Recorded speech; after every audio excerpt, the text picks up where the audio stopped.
This is a production of PBS Charlotte.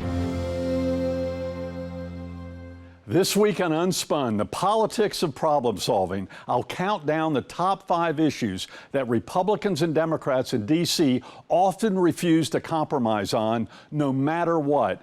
And we'll talk with one of the few U.S. senators still willing to work with the opposing party on solving those problems. Plus, not respecting our police on college campuses. That's all coming up on Unspun. In today's America, welcome to the spin game. Believe me, I know, I'm Pat McCrory. When I was governor and mayor, I played the spin game. I was played by the spin game. But aren't we all done being spun? Let's take the spin out of the world we're in, here on Unspun. Good evening. I'm Pat McCrory, and welcome to Unspun, a show that tells you what politicians are thinking but not saying. This week, we're talking about the 4 little words that politicians are afraid to say anymore. Let's make a deal. In Raleigh and in Washington, compromise is now seen as a sign of weakness. For both parties, it's a my way or the highway. But too often, that's a dead end if you're trying to get things done. It used to be different. You know, back in the 80s, President Reagan and Speaker Tip O'Neill were political opposites, but they were not enemies. There was mutual respect. There was give and take. They were able to put aside politics for the greater good, to solve problems. You know, these days, there's a political reality. The moment a politician is willing to compromise to solve a problem, your own party, your own voters, your financial supporters, your neighbors and friends, and even family members often abandon you. That's right. We all talk about wanting politicians to work together, but the politician that actually does compromise is accused of being a traitor, being weak, not fighting for their constituents. Here's the other political reality. The American people are divided. Therefore, we have a divided government in Washington. So politicians have a choice whether to stay in your partisan corners and fight for your absolute beliefs and accomplish nothing, but satisfy your base and keep your job. Or the other choice is this: compromise to get the votes needed for legislation to pass. But now you may lose, not just your next general election, but even your next primary. Joining us is one of those guys who takes a lot of heat on Capitol Hill, even from his own party, for doing exactly what Reagan and O'Neill used to do, what leaders are supposed to do: solve problems. Welcome, my good friend, Senator Thom Tillis. Thanks for joining us on Unspun. The purpose of this show, Senator, is to tell people what politicians are thinking but not saying. And the topic this week is the problem with problem solving in politics, especially in Washington. So, Tom, what's the problem? Well, it's good to see you, Pat. The problem has a lot to do with, as foundational as just relationships. There's a lack of trust up here. It's a hyper-partisan time that we live in right now. People are not willing to take risk. They're afraid that they can't get ahead of a news cycle. So even oftentimes when I've gone out on a limb on a couple of bipartisan bills, I've talked to people, say, Tom, I completely get it. I hope you're successful. I can't do it. I mean, I'm either in cycle or for some other reason, they just don't think they have time to explain it before there's a consequence at the ballot box. When you mean in cycle, they're up for election or re-election. That's right. That's right. So, I mean, honestly, I use that as a calculation. When I've worked on some of the bipartisan bills, I very seldom, if ever, go to a member who's in cycle and the filing period for the primary is not over. You just got to be practical about it. I don't want, if I get sufficient votes, I don't believe in style points. So when I'm working on a bipartisan bill, I want enough to get it passed to the president's desk, whether that be President Trump, President Biden, or potentially President Trump again. But there are other people that are just not willing to take that leap. I am. So has it changed now since you and I first got into politics, where people are more afraid of the primary than they are the general elections in solving problems? I think so, Pat, because in our time, we've just seen social media become the primary source for people getting their news. And people make really quick decisions. So I think it's become more difficult because people are using these social media platforms to really, to ring a bell that you can unring, even if it's patently false information. I'm seeing that right now this week in terms of the surveillance, the Section 702 of Pfizer surveillance. We got a lot of people that are upset about me supporting reauthorization of something that's critically important to the safety and security of this nation. And I don't begrudge people out in, in North Carolina who've taken the position they have because they've been fed false information. It's on me to explain my position and my votes, and I will. So a lot of it's also, and I knew this as governor, and I knew this as a city council member and mayor, it's what jersey you're wearing, and if the other jersey is for it, you've got to be against it. And I've seen people like you and Senator Sinema from Arizona punished for dare talking, much less voting with someone on the other side when we have a divided government and someone's got to come together or you do nothing. That's right, Pat. And, that's why I feel like, people have oftentimes when I've taken a position, one or the other, so that must have really been a hard vote. I've been in politics. I've been in legislative politics since 2007. I've never had a hard vote. When I decide to vote a certain way, it's based on facts, it's based on principle, and it's based on what I think is best for the people of North Carolina and the people of the United States, and I'll stand by it. So I don't believe in this concept of tough votes. If you do your homework and you have your principles in line with the future of this great nation, it's not hard to take a vote up here that's supposedly difficult. So a definition of politics has often included the word diversion. And there are a lot of diversions that happen in Raleigh and happen in Washington where we talk about subjects that really have no impact on anything, but they're easy to talk about and you get on cable news networks or on social media. But then there are topics that we better solve or the next generation's in trouble. What are the topics? And I think I know the answer, but I want to hear from our U.S. Senator. What are the topics that just everyone is avoiding, but they know behind the scenes we better solve them? If I could only solve one problem in my tenure as U.S. Senator, it's averting the fiscal crisis that's going to occur because of our debt. My friend Bill Cassidy is doing good work in the Social Security space.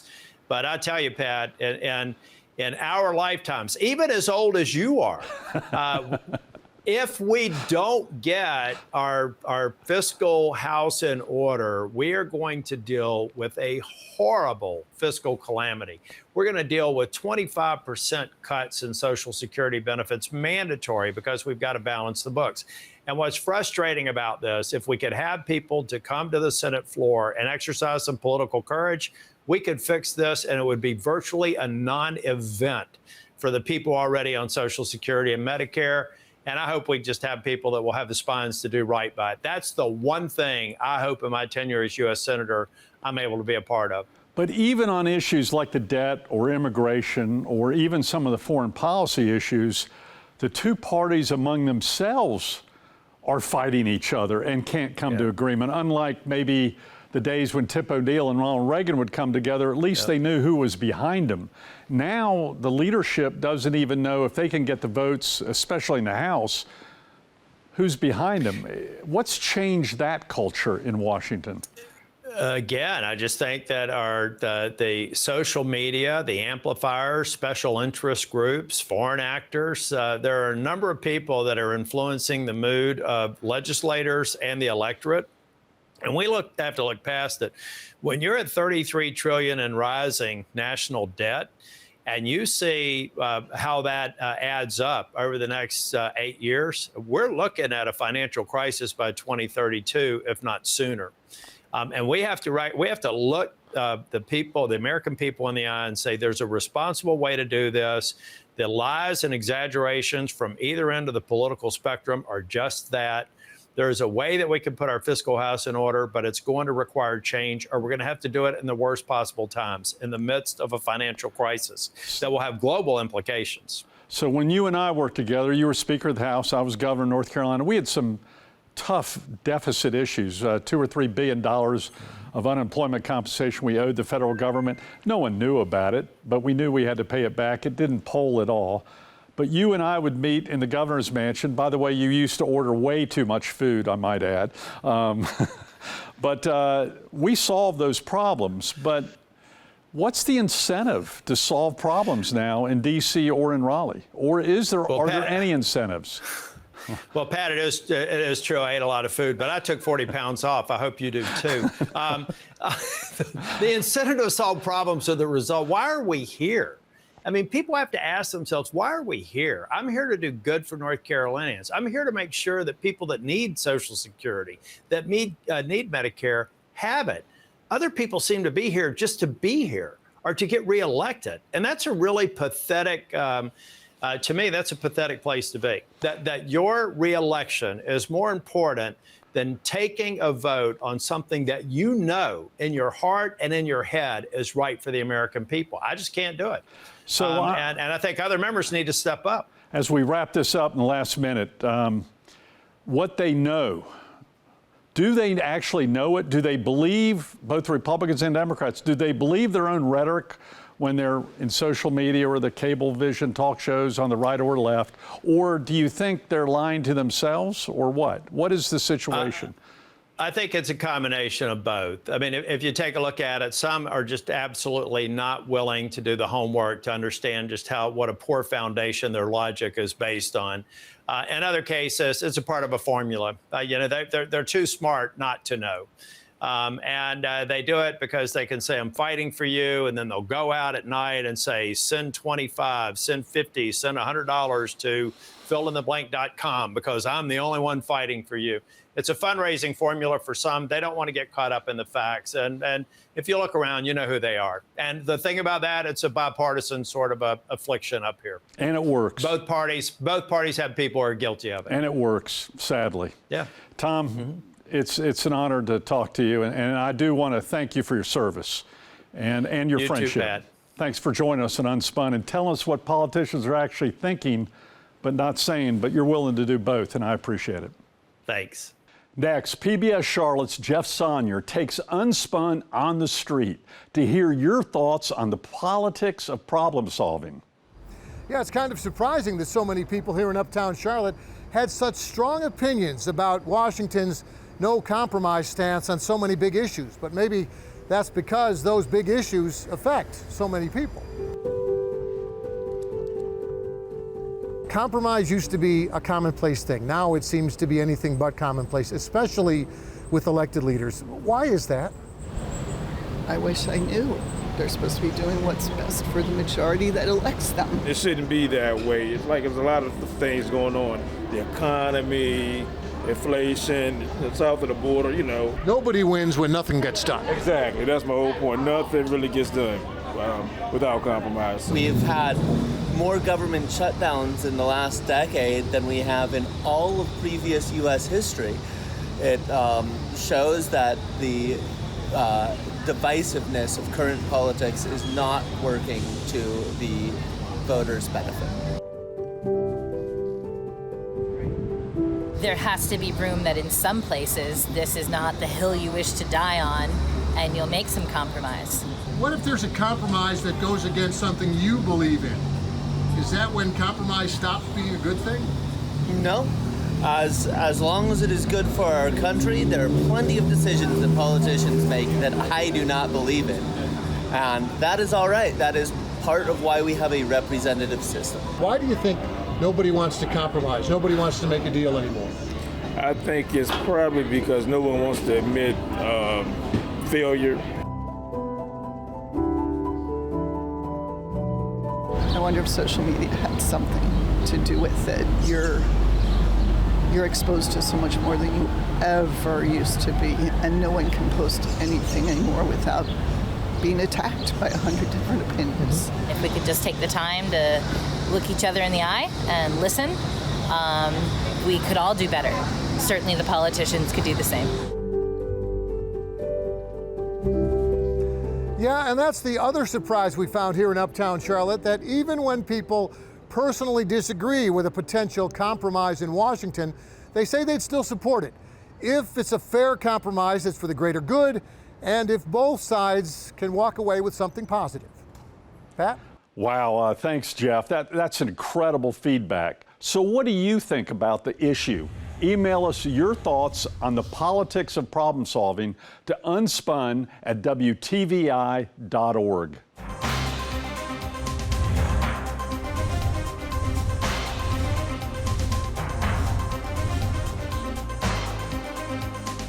Tonight, on our top 5 countdown, we've got the top 5 no compromise issues in Washington, the top 5 problems that Republicans and Democrats refuse to make a deal on, regardless of what we say.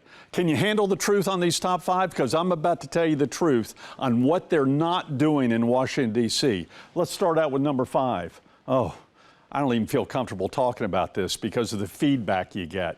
The top 5, number 5, social issues, including guns, including abortion, and gender identity. A lot of people want the politicians in Washington to decide these issues, but they want to step away from it completely because you make no friends on any of these issues, and you can lose elections on these issues. You can raise money on these issues, but you can also lose elections on these issues. So I'm not going to talk about it anymore, maybe in a future podcast or telecast.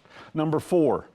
Energy and the environment. Boy, is there division in Washington, D.C. on this right now between the environment and climate change and also low energy prices and wanting to drive whatever car I want to drive. And right now, there's incredible debate about congressional authority on environmental and energy policy and the executive authority of President Biden. And guess what? The Supreme Court's probably going to have to get involved with this dispute between the Republicans and Democrats in the congressional branch and the executive branch on how we move forward on energy and the environment.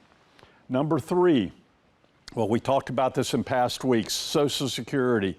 Any politician who brings up needing to make changes on Social Security is willing to lose their next election, Republican or Democrat. It doesn't make any difference because the complication is going to be you're going to hurt someone on any changes in Social Security, either the people currently getting Social Security or the people who want to get Social Security when they qualify for it. So let's go to number 2. The most complicated and controversial subject right now is immigration, illegal immigration. And I'll tell you, even the term illegal immigration is controversial. And there's a great dispute right now between the Democrats and Republicans on this issue, and no one is making progress, and yet we continue to have the problem at the border. And let's go to number 1. The number 1 biggest problem, this is at the local, state, and federal level, and that's the budget. Why is the budget the hardest thing and the deficit? Because usually there are 2 solutions. You either cut services or you increase taxes. Cut services or increase taxes. If you do any of those 2, it's going to be a future campaign commercial against you, even though those are the 2 most viable solutions to deal with the debt and the terrible budget crisis that we have in the United States at this point in time. The top 5 solutions or problems that we're not solving in Washington, D.C.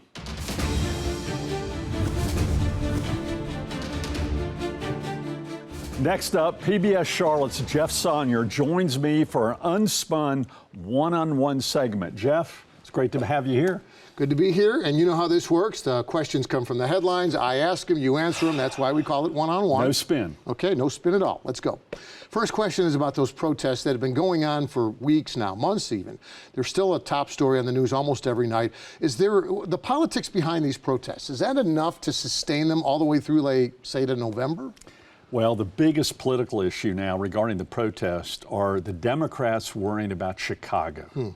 The Chicago Convention couldn't be worse timing for Chicago because people will have memories of 1968 when Hubert Humphrey was the presidential candidate and running against Richard Nixon. And the riots in Chicago probably helped put Nixon in office. And 68 was a horrendous year regarding violence. It's coming back to Chicago. So they are scared to death of the Chicago Convention and the protesters going against the Democrats, who are typically on their side on this issue. The other thing is the Republicans are going, oh man, this could be the difference. So the Republicans are going to highlight the Democratic convention in Chicago and make their convention in Milwaukee as calm as possible. And hopefully none of these protesters will come to Milwaukee. You've been on ride-alongs with police, both lot. as mayor and as governor, even in riot-type situations. You know, we hear about what the protesters are saying. What are the police thinking when they're in those situations? Let me tell you what they're thinking but not saying. First of all, they can't believe this is what they signed up for because it's a no-win situation for the police. If they do nothing, they get pelted with rocks, they get abused verbally and physically. If they do something, they're afraid of that one camera where they maybe take the one additional swing that the commentators on YouTube and everything else will go, they went too far. And people are screaming and shouting, and then you have tear gas. It's a no-win situation for the police, and they know it. Can you imagine being a police officer in New York City right now, at Columbia, for example, and you're having to stand there for 5 or 6 hours and have all these students throw things at you or curse you and abuse you, and they can't move. And then finally they get the orders to move in and take down the tents. And they have to do it in such a way that they can't break anything, they can't hurt anybody, but they got to take strong action. It's an almost impossible step they have to take. And let me tell you one other thing. This is tough to say, but the fact of the matter is these are police officers who've gone through an extensive amount of training and education to get to here in their job, but they're being called almost uneducated by these elite college students who think they're smarter than the police officers. And the police officers deep down take it personally, that these kind of arrogant, how they perceive arrogant, entitled college students want to protest, but they also want their free meal plan. And it's tough for the police to stay calm. Are these protesters voters also come November? Well, that's the big political issue right now. You hear the media often talking about, well, the Democrats are worried about losing the youth vote. But the fact of the matter is, these college students don't represent the majority of youth voters. In fact, youth voters comprise about a 30 to 40% college graduates, but all the other young people voting never complete college. They're in community colleges, or they're working in manufacturing plants, or they're working in retail, or they maybe are police officers at this point in time. So to say through the media or politicians say this represents the youth, they do not. They do not even represent the majority of youth, especially those at Yale and Columbia and Harvard and the more elite schools that cost $60,000 to $70,000 a year. So be careful how you interpret the youth voter or the young voter. It's a broad spectrum, much larger than what you see on TV during these protests. Less than a minute left. You mentioned before the show there's actually a movie that reminds you of these protesters, a popular movie. Tell us about that. Well, Matt Damon and Ben Affleck had a movie about Harvard. Robin Williams was in it. In fact, I gave you the title of it. That was the one question you warned me about. Good Will Hunting. Good Will Hunting. And basically what it talked about was the difference between the blue-collar students, young people as we talked about, and the Harvard students, and how they often clash. And there are two different cultures. And Good Will Hunting showed that. We've got a clip right now of the movie itself and that particular scene. Let's take a quick look. See, the sad thing about a guy like you is in 50 years, you're going to start doing some thinking on your own, and you're going to come up with the fact that there are two certainties in life. Yeah, but I will have a degree. And you'll be serving my kids fries at a drive-thru on our way to a skiing trip. Yeah, maybe. Yeah, but at least I won't be unoriginal. Just as you mentioned, the blue collar versus the white collar. Matt Damon and Ben Affleck were the blue collar, the people that live near Harvard and Boston, but they're not a part of Harvard. And these universities often are an island by themselves. But it shows the cultural conflict among people of the same age. And that cultural conflict still exists today. And you see it in the protest on these college campuses. We're out of time. Thanks again. And that's this week's one-on-one segment.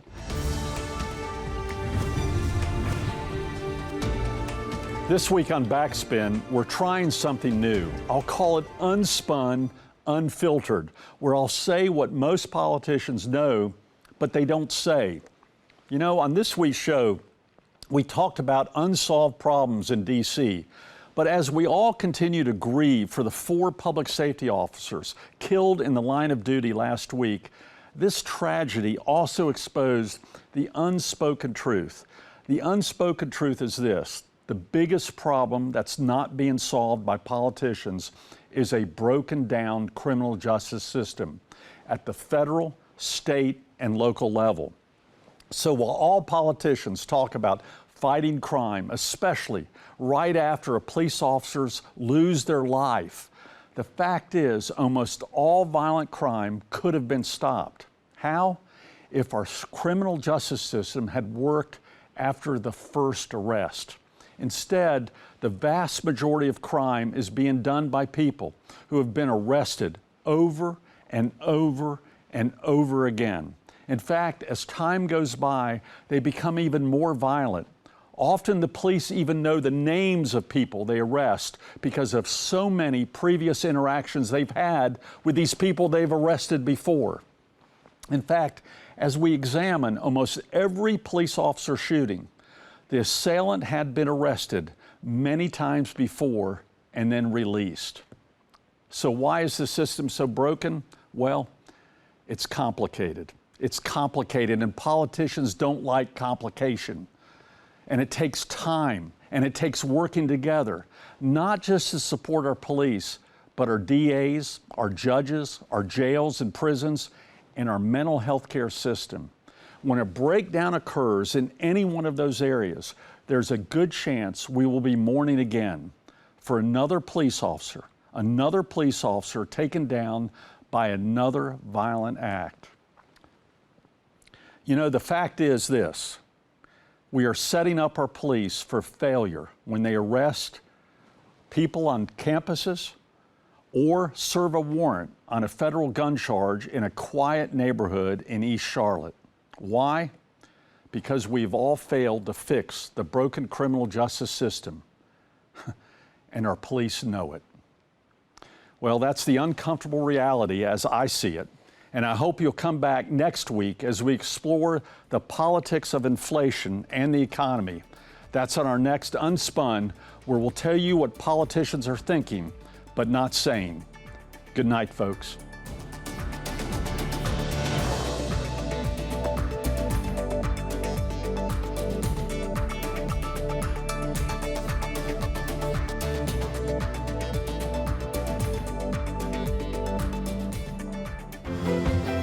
A production of PBS Charlotte.